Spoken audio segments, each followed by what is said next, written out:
హైదరాబాద్ నుంచి బయలుదేరిన ఇండిగో విమానం మొదటిసారి ఏపీలోని భోగాపురం విమానాశ్రయంలో సోమవారం ఉదయం ల్యాండ్ అయింది. జీఎంఆర్ ప్రతినిధులు ప్రయాణికులకు స్వాగతం పలికి ఏటికొప్పాక బొమ్మలను జ్ఞాపికగా అందించారు. సోమవారం తెల్లవారుజాము నుంచే విమాన కార్యకలాపాలు ప్రారంభం కాగా ఉదయం 6:45 హైదరాబాద్ నుంచి వచ్చిన ఇండిగో విమానం మొదటిసారి ల్యాండ్ అయింది. అనంతరం 7 గంటల సమయంలో బెంగళూరు నుంచి ఎయిర్ ఇండియా ఎక్స్ప్రెస్ విమానం, ఢిల్లీ నుంచి ఎయిర్ ఇండియా ఎక్స్ప్రెస్ విమానం వరుసగా ల్యాండ్ అయ్యాయి. కేంద్ర పౌర విమానయాన శాఖ మంత్రి రామ్మోహన్ నాయుడు ప్రయాణికులను స్వయంగా కలుసుకుని మాట్లాడారు. ఫస్ట్ ఫ్లైట్ అనుభవాన్ని తెలుసుకున్నారు.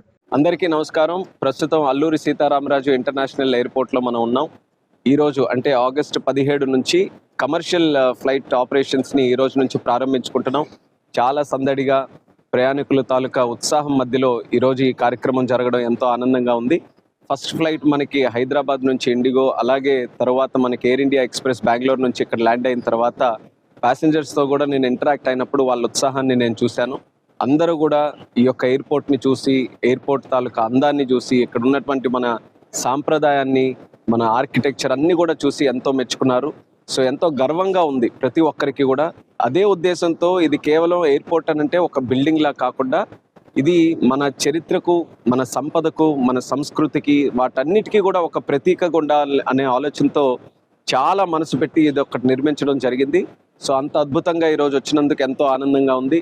అయితే దీన్ని ఇనాగ్రేట్ చేసిన తర్వాత ఇద్దరు వ్యక్తుల్ని మనం గుర్తు చేసుకోవాలి, ఇద్దరు స్టేక్ హోల్డర్స్ని. అందులో మొట్టమొదటిది దీనికోసం భూమిని త్యాగం చేసినటువంటి రైతులు. ఆ రైతులకి ముందుగా నా తాలూకా ధన్యవాదాలు తెలియజేసుకుంటున్నాను. వాళ్ళు సహకరించడం వల్ల ఇంత అద్భుతమైనటువంటి ఎయిర్పోర్ట్ మన ఉత్తరాంధ్ర ప్రాంతంలో మనం నిర్మించుకున్నాం. అలాగే రెండోది ఏంటంటే జిఎంఆర్ గారికి, జిఎంఆర్ సంస్థ ప్రాణం పెట్టి మరి ఈ యొక్క ఎయిర్పోర్ట్ని ఒక శ్రీమంతుడిలాగా వాళ్ళు ఈ ప్రాంతం నుంచి వచ్చేసారు కాబట్టి మళ్ళీ చాలా చక్కగా మనం ఎప్పుడు కూడా చరిత్రలో గుర్తుండిపోయే విధంగా ఉండాలని చెప్పి ఎక్కడ వెనకాడకుండా బిజినెస్ని కానీ కమర్షియల్ యాంగిల్ని పక్కన పెట్టి ఈ ప్రాంతానికి ఒక ఊపిరి పోసే విధంగా ఎయిర్పోర్ట్ ఉండాలని చెప్పి వాళ్ళు కూడా సహకరించారు. సో వాళ్ళందరికీ కూడా నేను అభినందనలు తెలియజేసుకుంటూ ఈరోజు మరొక విషయం మనం గుర్తు చేసుకోవాల్సింది ఏంటంటే, మనకి విశాఖపట్నంలో ఉన్నటువంటి ఎయిర్పోర్ట్ అది కూడా సడన్ గా ఆపరేషన్స్ ఆగడం వల్ల ఎంతో మంది బాధపడుతున్నారు. అయితే ఎప్పుడు కూడా ఒకటి కొత్తది చేసేటప్పుడు ఇలాంటి సంఘటనలు మనకి ఎదురవుతూనే ఉంటాయి. ఎన్నో తీపి జ్ఞాపకాలు, మధుర జ్ఞాపకాలు, క్షణాలు ప్రతి ఒక్కరికి కూడా ఉన్నాయి. నాకు కూడా చిన్నప్పటి నుంచి ఆ ఎయిర్పోర్ట్తో ఎంతో మంచి మెమరీస్ అవన్నీ కూడా ఉన్నాయి. వాటినన్నిటిని కూడా మనం కాపాడుకుంటూ ముందుకు వెళ్దాం. అయితే నేను ప్రజలకు కూడా నేను చెప్పేది ఏంటంటే, ఆ ఎయిర్పోర్ట్ ఇప్పుడు జనరల్ ఏవియేషన్ కింద ప్రైవేట్ ఫ్లైట్స్ అన్ని కూడా ల్యాండ్ అవ్వడానికి ఆ ఇన్ఫ్రాస్ట్రక్చర్ని మనం వినియోగించుకుంటున్నాం. అలాగే ఫ్యూచర్లో కూడా కొన్ని ఆలోచనలు ఉన్నాయి. చంద్రబాబు నాయుడు గారి తాలూకా గైడెన్స్ తీసుకొని ఆ ఎయిర్పోర్ట్ను కూడా భవిష్యత్తులో ఏ రకంగా ముందుకు నడిపించాలనేది దాన్ని కూడా ఒక ఆలోచన చేసుకొని అక్కడ కూడా ఇన్ఫ్రాస్ట్రక్చర్ డెవలప్మెంట్కి నా వంతుగా ఒక ప్లానింగ్తో ముందుకు వెళ్తానని కూడా ఈ సందర్భంగా తెలియజేసుకుంటున్నాను. అలాగే దీనికి సంబంధించి కనెక్టివిటీ ఇదొకటి అన్నిసార్లు కూడా మనం చర్చిస్తూ ఉన్నాం, దీనికి కనెక్టివిటీ ఎలా అని. అయితే విశాఖపట్నం నుంచి ఇక్కడికి రావడానికి మనకు ప్రధానంగా ఉన్న హైవే మార్గాల్లో కొన్ని వెడల్పు చేయడం జరిగింది. ఒక 7 రోడ్స్ మనం తీసుకొని మేజర్గా మనకి సింహాచలం నుంచి వస్తున్నటువంటి సొంట్యాం రోడ్ని, అలాగే కొన్ని పాయింట్స్ని మనం అభివృద్ధి చేయడం జరిగింది. వాటితో పాటు బీచ్ కారిడార్ను కూడా మనం శాంక్షన్ చేసుకున్నాం. అతి త్వరలో ఆ పనులు కూడా మొదలుపెట్టి అది కానీ మనకైతే బీచ్ మార్గంలోనే మనం విశాఖపట్నం నుంచి ఎయిర్పోర్ట్ వరకు వచ్చే అవకాశం ఉంటుంది. సో ఇలా డిఫరెంట్ కనెక్టివిటీ పాయింట్స్ను కూడా అభివృద్ధి చేసుకుంటూ ముందుకు వెళ్తున్నాం.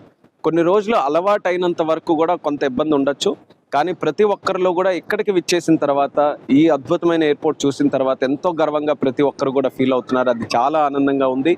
ఉత్తరాంధ్ర గతంలో ఎప్పుడు కూడా మనం మాట్లాడుకుంటే ఇది వెనకబడినటువంటి ప్రాంతంగా చిత్రీకరించేవారు.